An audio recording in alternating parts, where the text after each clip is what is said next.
Hello दोस्तों, आज के इस वीडियो में हम बात करने वाले हैं अणुसूत्र, मूलानुपाती सूत्र और संरचना सूत्र के बारे में कि रासायनिक पदार्थों के लिए किस प्रकार से लिखे जाते हैं और रासायनिक अभिक्रियाओं को संतुलित करने की प्रक्रिया। ये दो टॉपिक हमारे रहेंगे।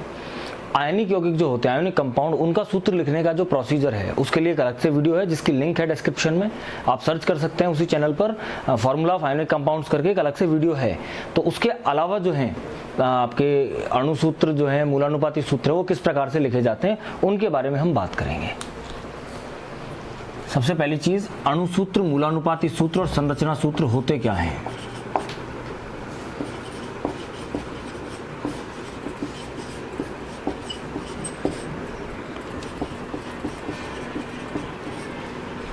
किसी अणु में वास्तविक रूप में परमाणुओं की संख्या को बताता है उसका अणुसूत्र। जैसे CH3COOH, ये अणुसूत्र है एसिटिक अम्ल का, आप जानते हैं सभी। जैसे C6H12O6, ये अणुसूत्र है ग्लूकोज का। C2H6, ये अणुसूत्र है आपके एथेन का। और H2O, ये अणुसूत्र है जल का। जो सामान्यतः अपन सूत्र बोलते हैं रासायनिक सूत्र, तो किसी पदार्थ में प्रत्येक तत्व के परमाणुओं की संख्या को जो प्रदर्शित करता है वो उसका अणुसूत्र कहलाता है। अब इसको सरल अनुपात में प्रदर्शित करें, सरलतम अनुपात में, इसमें 2 कार्बन है, 4 हाइड्रोजन है, 2 ऑक्सीजन है। तो C 2 कार्बन है, 4 हाइड्रोजन और 1 ऑक्सीजन है, तो इसका जो मूलानुपाती सूत्र बनेगा वो क्या बनेगा, CH2O।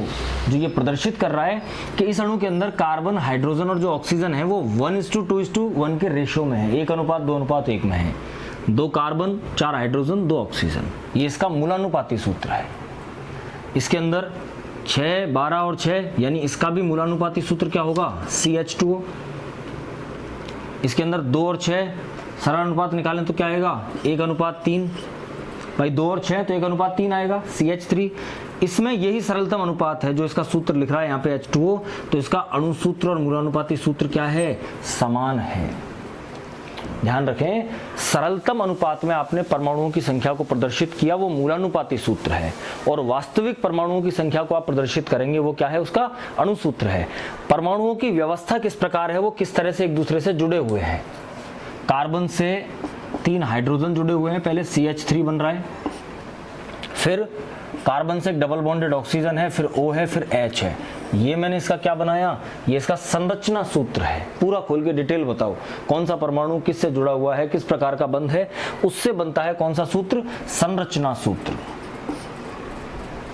जैसे ग्लूकोज है, ग्लूकोज के अंदर 6 कार्बन परमाणु हैं। सबसे ऊपर वाला CHO होता है, सबसे नीचे वाला CH2OH होता है, HOH, तीसरे कार्बन पे डायरेक्शन चेंज कर दो, और ये आपका संरचना सूत्र बन गया किसका, ग्लूकोज का।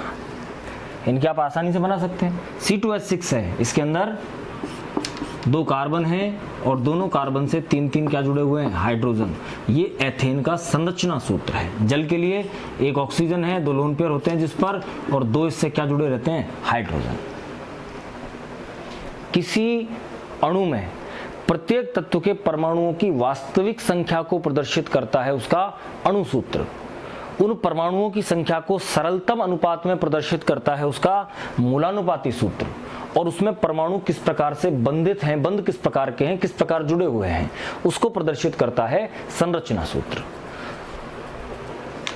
एक तरह के क्वेश्चन जो इस पे बन सकते हैं, अर्थ आपने समझ लिया इन सभी का। वास्तविक संख्या को बताता है अणुसूत्र, सरलतम अनुपात को बताता है मूलानुपाती सूत्र, और परमाणुओं के एक दूसरे से बंध किस प्रकार बने हुए हैं, क्या व्यवस्था है, उसको प्रदर्शित करता है संरचना सूत्र। एक क्वेश्चन देखते हैं। जैसे एक सरल सा उदाहरण मैं आपको हल करूंगा, उससे आगे नहीं जा सकता क्वेश्चन। जैसे यदि हुआ आपको कि किसी पदार्थ में कार्बन 40% है, कार्बन कितना दे रखा है, 40%, हाइड्रोजन 6.67% है, और ऑक्सीजन जो है वो बचा कुचा 53.33% है। ये कंपोजिशन है उसका, प्रतिशत संगठन है।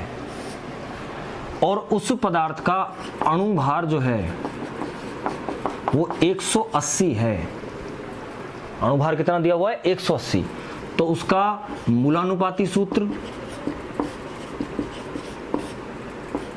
यानी एम्पेरिकल फॉर्मूला और अणु सूत्र यानी मॉलिक्यूलर फॉर्मूला, ये दोनों आपको फाइंड करके देने हैं। बड़ा सरल है निकालना। क्या करेंगे आप? सबसे पहले प्रतिशत आपको दिए हुए हैं, तो आप ये मान लीजिए कि उस पदार्थ का भार कितना है? 100 ग्राम। तो उसमें कार्बन, हाइड्रोजन और ऑक्सीजन कितने कितने होंगे? प्रतिशत के हिसाब से कार्बन 40, हाइड्रोजन 6.67 और ऑक्सीजन 53.33 ग्राम, इतने उपस्थित होंगे।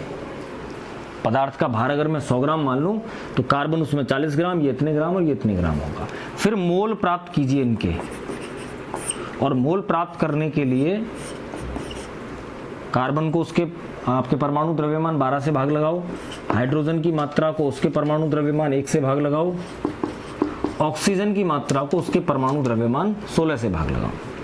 ये आपका आएगा 3.33, ये आएगा 6.67 और ये भी आएगा 3.33।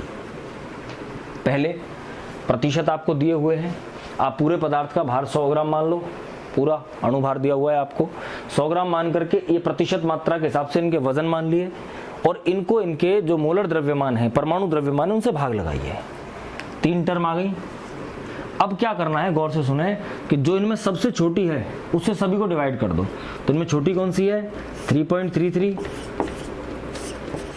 3.33 से मैंने सबको डिवाइड कर दिया। दोस्तों क्या आया? 1 2 1। मूलानुपाती सूत्र हो गया। कार्बन 1 है, हाइड्रोजन 2 है, ऑक्सीजन 1 है। तो पहली चीज हमारे सामने आ गई इसकी, क्या कि इसका मूलानुपाती सूत्र जो है ना वो CH2O है।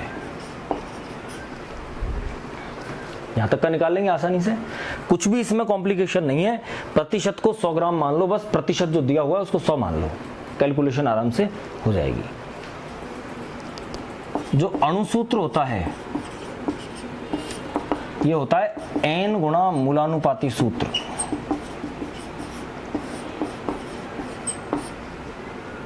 और ये N कहां से आएगा? N आएगा अणुभार जो आया है, जो दिया हुआ है आपको क्वेश्चन के अंदर, उसको मूलानुपाती सूत्र भार से भाग लगा दो। तो अणुभार कितना दिया हुआ है? 180 गिवन है क्वेश्चन में, और मूलानुपाती सूत्र 12 और 2 14 और 16 30, इससे भाग लगा दिया तो कितना आया? 6। तो दोस्तों का उसका अणु सूत्र क्या हुआ? उस पदार्थ का अणु सूत्र हुआ 6 गुना CH2O यानी C6H12O6। वो पदार्थ क्या है? वो पदार्थ ग्लूकोज है। इस प्रकार से आपको किसी पदार्थ का प्रतिशत संगठन दिया हुआ है, उस प्रतिशत संगठन से आप उसका मूलानुपाती सूत्र और अणु सूत्र जो है वो ज्ञात कर सकते हैं। ये तो बात हुई इन चीज़ों की। अब इस पर बेस्ड क्वेश्चंस जो है वो क्या बन सकते हैं कि भाई ये इतना प्रतिशत है, ये इतना प्रतिशत है, तो उसमें उसका मूलानुपाती सूत्र संभवतः क्या होगा, या मूलानुपाती सूत्र इतना है, अणुभार इतना है, तो अणु सूत्र क्या होगा। इस तरह के क्वेश्चंस जो है वो इस पर पॉसिबल होते हैं। तो ये हुआ हमारा पहला टॉपिक, मूलानुपाती सूत्र, अणु सूत्र और संरचना सूत्र। अब बात करते हैं रासायनिक अभिक्रियाओं के संतुलन की। तो रासायनिक अभिक्रियाओं के संतुलन के बारे में, जो सामान्य रासायनिक अभिक्रियाएं आप अच्छी तरह से जानते हैं, बाईं तरफ हम लिखते हैं किसको? रिएक्टेंट या अभिकारक को।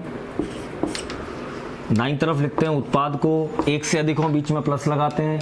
अगर आपकी उत्क्रमणीय अभिक्रिया है तो डबल साइडेड एरो लगा देते हैं इस तरह का, और अनुत्क्रमणीय है तो सिंगल साइडेड एरो लगाते हैं। दोस्तों इन अभिक्रियाओं के बैलेंसिंग के लिए जो बेस्ट मेथड है that is hit and trial method. आप प्रैक्टिस करेंगे, प्रैक्टिस से ही आएगा, इसके अलावा सीखने का कोई तरीका इसका है नहीं। हिट एंड ट्रायल मेथड से ही आपको रिएक्शंस बैलेंस करनी होती हैं।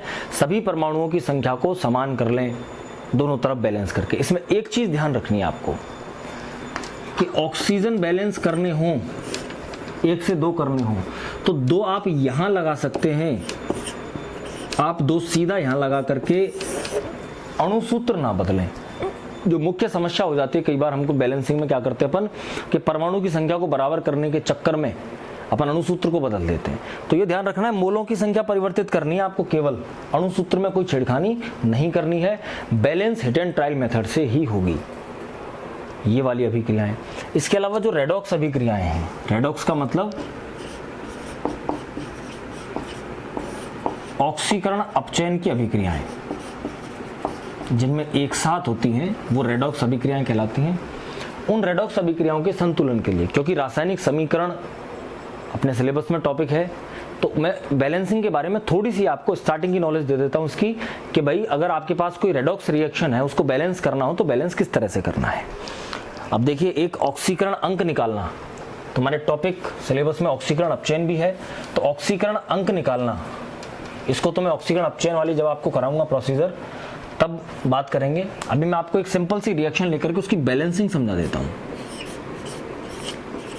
MnO4- पर मैंगनीट आयन, इसमें Mn पर अब आवेश निकालेंगे तो Mn पर चार्ज आएगा +7, Mn का x मान लिया, 4 ऑक्सीजन का -8 और ऊपर -1 है, x -8 equals to -1 then x equals to +7, तो Mn पे +7 आएगा। Fe2+ gives Mn3+ gives Mn2+ and Fe3+। एक आपके सामने अभिक्रिया है और आपसे कहा गया है कि इस अभिक्रिया को संतुलित करिए, तो संतुलित करने का प्रोसीजर क्या है वो सुने। Mn +7 से +2 में परिवर्तित हुआ, ऑक्सीकरण अंक में कमी हुई, ये अभिक्रिया है अपचयन की। Fe+2 से +3 बना, ऑक्सीकरण अंक में वृद्धि हुई, ये अभिक्रिया है ऑक्सीकरण की।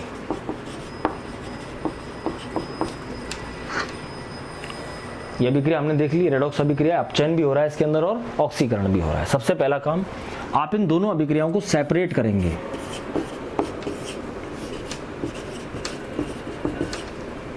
ये अपचयन की अभिक्रिया ले लिया आपने,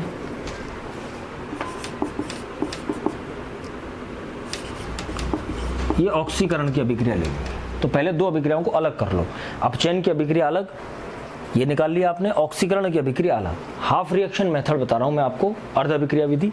तो दोनों को सेपरेट कर लिया। अब क्या करना है, सबसे पहले केंद्रीय परमाणु को बैलेंस करना है।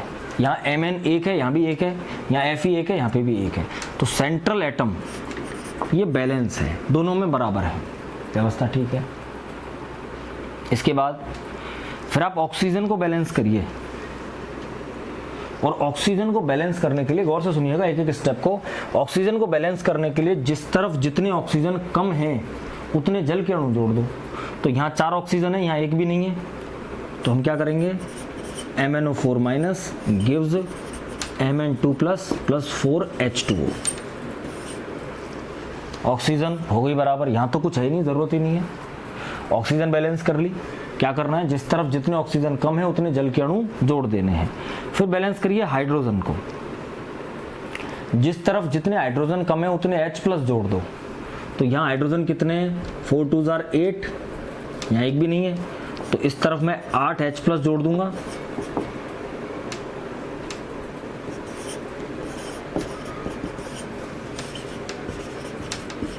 इससे बनेगा Mn2+ और 4H2O। यहाँ हाइड्रोजन कुछ है ही नहीं, यह अभिक्रिया में हाइड्रोजन भी संतुलित हो गया। और लास्ट में बैलेंस करना है आपको चार्ज यानी कि आवेश का संतुलन। आवेश संतुलन के लिए गौर से सुने, जिस तरफ जितना धनावेश अधिक है, जब आपको चार्ज बैलेंस करना हो, जिस तरफ जितना धनावेश अधिक है उस तरफ इलेक्ट्रॉन जोड़ो, जितना अधिक है उतने। तो यहाँ देखें टोटल चार्ज +8 और -1 यानी कि +7 है, और यहाँ +2 है।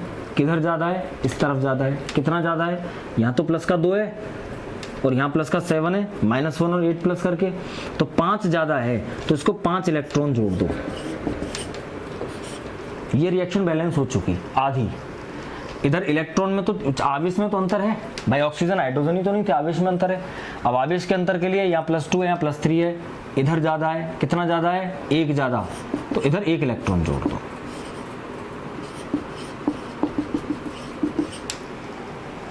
ये ऑक्सीकरण अभिक्रिया ये संतुलित हो गई, ये अपचयन अभिक्रिया संतुलित हो गई। ये काम कर लिया, पहले इनको अलग अलग संतुलित कर लें। फिर इलेक्ट्रॉन की संख्या को बैलेंस करना है। और इलेक्ट्रॉन की संख्या को बैलेंस करने के लिए दोनों अभिक्रियाओं को कुछ ऐसे गुणांकों से गुणा करिए कि इलेक्ट्रॉनों की संख्या बराबर हो जाए। तो इसमें 5 है, इसमें 1 है, सीधा सा सीन है, इसको 5 से मल्टीप्लाई करना है। अगर इसमें 2 इसमें 3 होते तो जिसमें 2 होते उसको 3 से गुणा करते, जिसमें 3 होते उसको 2 से गुणा कर देते। तो अपनी ये अभिक्रिया आ गई 5Fe2 plus gives 5Fe3 plus 5 electrons. ऑक्सीकरण अपचयन की अभिक्रियाओं को हमने एक एक करके अलग अलग बैलेंस कर लिया। ये बैलेंस्ड इक्वेशन अपने पास आ गई। मैं ऊपर से साफ कर रहा हूँ, क्यों? क्योंकि इस इक्वेशन को फिर मैं ऊपर लिखूंगा यहाँ से। अब हम क्या करते हैं लास्ट में कि दोनों तरफ की जो अभिक्रियाएं हैं उनको जोड़ देते हैं। अपचयन और ऑक्सीकरण की जो अभिक्रियाएं हैं उन दोनों अभिक्रियाओं को ऐड कर देते हैं। और ऐड करने के लिए दोनों के अभिकारक एक साथ लिख दो, MnO4 minus plus 5Fe2 plus 8H plus 5 electron. ये मैंने अभिकारक लिख दिए, ये और ये। उत्पादों को एक साथ लिखिए, Mn2 प्लस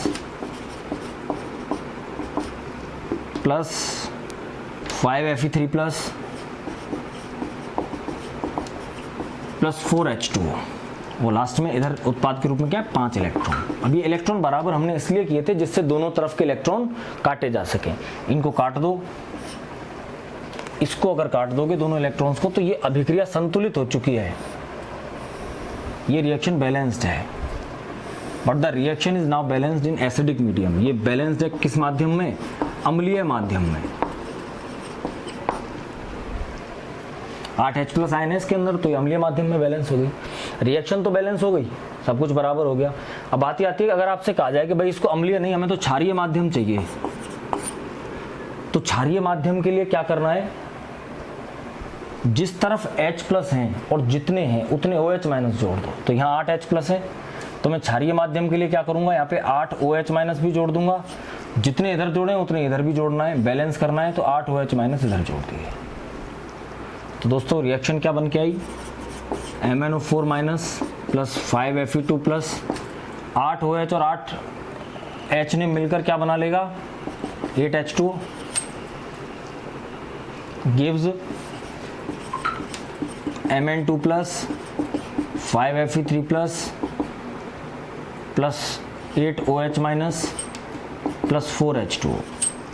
ये मैंने उत्पाद लिख दिया, अभिकारक लिख दिए। कुछ कट रहा है क्या? 4H2O से 4H2O कम हो रहे हैं, तो यहाँ से 4H2 हटाओ और यहाँ से भी 4 हटा करके कितने कर दो? 4। अब ये अभिक्रिया बैलेंस हो चुकी है किसके अंदर? क्षारीय माध्यम के अंदर, क्योंकि अब इसमें क्या है? OH माइनस आयन उपस्थित है।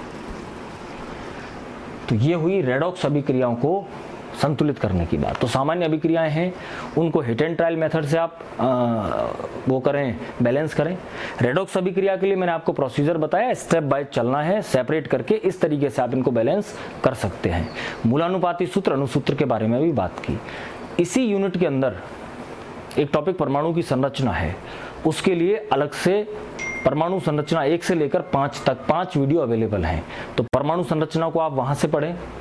इसी से रिलेटेड आयनिक यौगिकों का सूत्र लिखना एक टॉपिक है, उसका भी वीडियो अपलोडेड है, लिंक है इस वीडियो की, तो उस लिंक पे जाकर के आप उसको देख सकते हैं इसके आगे का नेक्स्ट वीडियो में। Thank you.